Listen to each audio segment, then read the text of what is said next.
na paano daw kung may dual amplifier, ano ba daw ang mas maganda unahin na bibilhin o gagamitin dito, ano? Crossover ba daw o equalizer dito?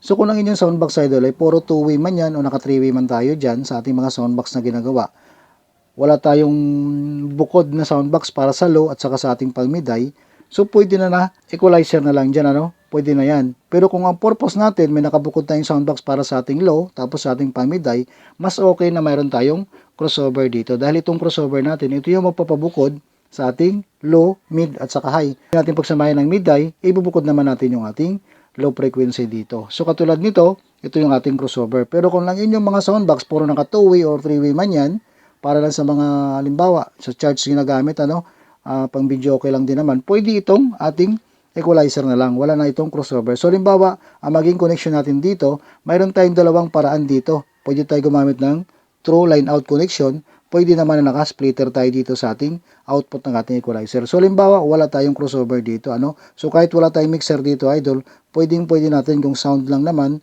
magpapasound tayo, wala tayong mixer dito, pwede dito kahit equalizer pa lang yung magagamit natin dito sa ating dual amplifier. Pero kung ang purpose nyo dito, ibukod ang low at saka pang mid high, mas okay na mayroon tayong crossover. So kung may budget tayo, mas okay na yung dalawa na to ay nandito sa ating magiging setup. Dito sa ibang viewers natin, wala pa kasi silang crossover, kaya equalizer ang unang nabibili nila. Mas okay din na mayroon tayong equalizer, ano?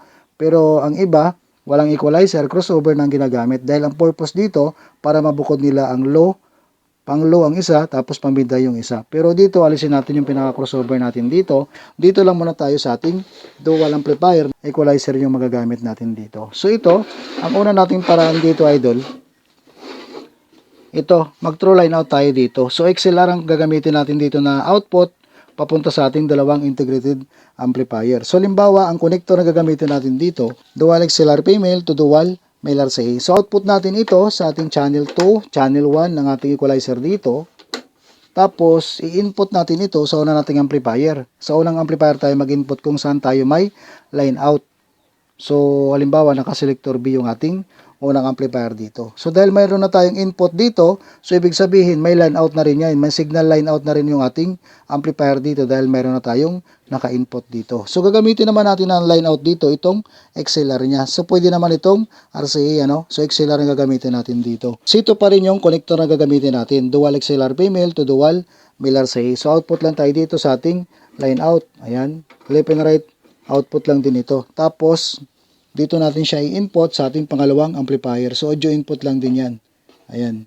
So, yan ang una nating connection na gagawin dito. Ito yung unang option natin, lalo pag may true line out yung ating unang amplifier. Gamit itong ating equalizer. So, dito, halimbawa, walang line out yung isa sa inyong mga amplifier. So, dito na tayo gagamit ng splitter. Ano? So, dito, para magamit natin yung channel 1 para sa isang amplifier, yung channel 2 para sa ating isang amplifier. So, same settings ang gagawin natin, channel 1 at saka channel 2 ng ating equalizer dito. Pwede yan para parehong signal ang papasok dito sa ating amplifier 1 at saka amplifier 2. So, alisin natin ang connector na to.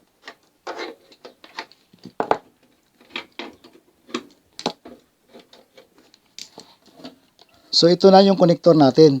XLR female to dual male RCA, ano? So naka-splitter na tayo dito. Ayan. So output dito sa ating channel 1 ng ating equalizer, papunta na ito ngayon sa amplifier 1 natin. Ayan. Tapos itong isa, output sa ating channel 2, papunta naman ito sa amplifier 2 natin. Ayan. So napakadali lang, idol, ano?